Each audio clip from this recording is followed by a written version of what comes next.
I have a big problem. You see, this year, I failed my goal of being first in mathematics once again. Last year, I failed by 0.03%, and this year by 0.7%. Both years, I came second. After all the studying I'd put in, I didn't achieve it. And so, my obvious reaction was to tell myself, next year, I'm gonna do it. However, as of recently, I've started to spend a lot of time on this channel, on my school community, and on myself. And so I realized that I only have around an hour or two a day to study. So here's how I'm going to make the greatest academic comeback of my life with only 1 hour of studying a day. Okay, so usually when you start work, the make or break happens before you even begin the work, and that is with the goals you set. When I used to study last year, I used to put in a lot of time. I used to tell myself, I have 3 hours to do this work. And when the 3 hours is over, I can go take a break. And so what happened to me is that while I was supposed to work, I would just daydream. I would spend a good hour to 2 hours simply daydreaming.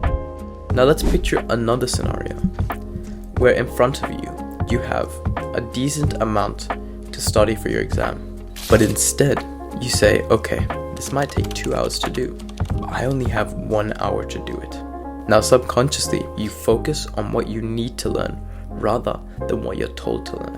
On top of that, when you sit down to study, don't think about the time, because what happens is that when you sit down and you think, I get to get up when the time ends, is that your goal is relative to time, not to your work. You think of the greatest productivity geniuses and billionaires. They don't say, okay, I'm going to work on my business for 20 hours. No, they simply say, I need to get work done. Imagine you just sit down and say, I'm not getting up until I finish my work. Now, instead of thinking throughout the entire time, oh, when will the time end? When will the time end? And then you can daydream. And even if you daydream half the time, you can still get up afterwards. You only get the reward after you complete what is necessary. So make sure you're careful when you're setting goals for your next task. For this next point, it's going to sound completely unrelated to studying, but just bear with me. So when I was studying fighting, I learned about the Dagestani or Russian wrestlers versus the American wrestlers. Now, the Dagestani wrestlers absolutely destroyed the American wrestlers when it came to the Olympics. Now, the reason for this is that the Dagestani wrestlers would work every single day. They wouldn't go hard at training, they wouldn't go intense, but what they would do is go every single day. Now, the Americans would go a couple days a week and put their heart into it. Now what they found is that the Dagestani wrestlers did so much better simply because that consistency over time built to more skill and more knowledge. So going into my next year, I'm going to start studying for my exams on the first week of the term. Most kids study just before their exams and they study a lot of hours. They put in as much work just like the Americans. And that just leads to stress, that leads to less skill, that leads to less retention of information. What I will do is start studying my syllabus, start studying my curriculum for my exam in week 1. And that way, I will have built so much a sum total of studying that I simply beat them in the exam because I knew more than them or I practiced more than them. So going into your next exam, instead of only studying around a week or two before the exam, start the moment school starts. Make the most of the time you have now or you'll regret it when the time comes. Now the next step has to do with how much you actually do practice questions.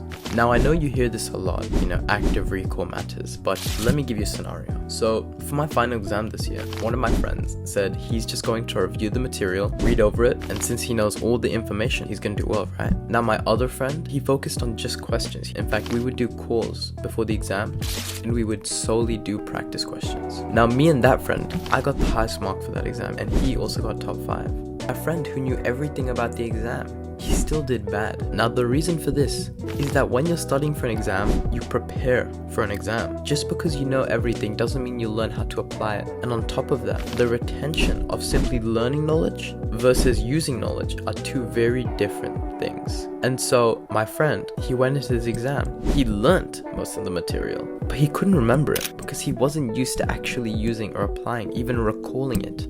And studies do show that active recall is the best way to memorize something. So, if you want to memorize information, not only do you start early, you learn it early, and then practice and recall it leading up to the exam. When I was going into my exams, sometimes I would know everything. In fact, every exam, I would know everything.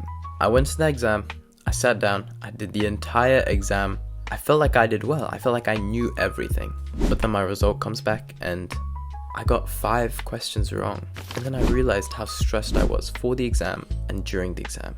Even if you know everything, silly mistakes are almost inevitable, right? Well, silly mistakes are usually a result of stress. And as somebody who owns a community where I teach people how to maximize their brain's performance, stress is one of the biggest factors, and it can actually make you dumber. Even if you know everything, stress can make you forget, it can make you dumber, and it can make you make many silly mistakes. And I know many kids, including myself, who know everything on the exam and will still get questions wrong. And so going into this next year, I'm going to focus on lowering my stress. Now, the first thing I'm going to do is get a good night's sleep every single night. Studies show that if you don't have consistent sleep schedules 2 weeks before an event, your brain will not be in optimal performance. On top of that, I will also focus on having a good diet, lowering my sugar and lowering my carbs, because they can both lead to carb or sugar crashes. It can lead to brain fog, stress, and silly mistakes. And then finally is to do things like meditation, mantras, affirmations. Try and use the power of my mind to stop the stress. It has scientifically been proven.